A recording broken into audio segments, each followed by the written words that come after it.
Бизнисот се жали, власта слуша, ама не нуди конкретни решенија. Годишната конференција на Стопанската комора на Северозападна Македонија ги сврли на виделина критичните точки на бизнисот кои влечат корени од поодамна, но за нив нема решение. Јавноста ги слушна, но на албански јазик на кој се обратија домаќините, но и владините представници.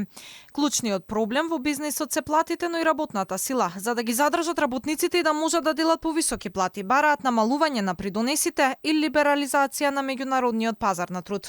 Како што знаете, во Северна Македонија придонесите се на високо ниво, паѓајќи од минималната плата од 47,5%, што е многу високо, и за жал е прогресивна, нешто што ќе бараме од владата. Верувам дека заменик премиерот ќе помогне во оваа област, придонесите да се намалат на ниво 32%.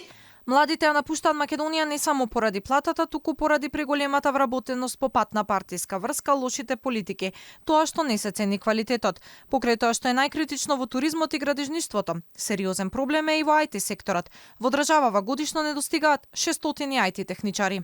Главниот проблем наш е при вработувањето се, врските, политичките определби и така натаму, што навистина прави една таква нервоза кај младите луѓе и тие не сакаат да одат по тие правила.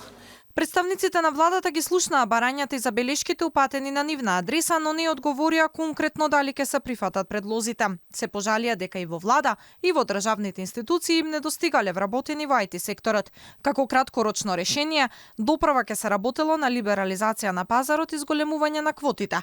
Според Битики, во Агенцијата за вработување имало регистрирано слободни работни места, ама нашите невработени граѓани не биле квалификувани за тие позиции.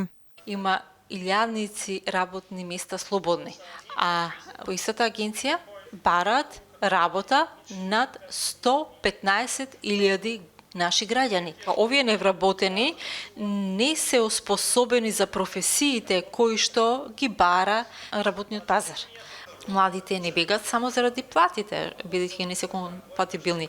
Тие се иселуваат заради самиот екосистем, транспарентноста, демокрацијата во нашата земја, заради информациите во реално време, или можеби што ќе се случи утре со нивниот перформанс. Инаку, годишно ни недостигаат 10.000 работници, најмногу во туризам и градежништво. Планот на владата е да увезува работна сила. Годишната квота моментално е 5.000 странски работници, а до крај на март над 3.000 странски граѓани годинава добиле дозвола да работат во Македонија, меѓу кои работници од Непал и Пакистан.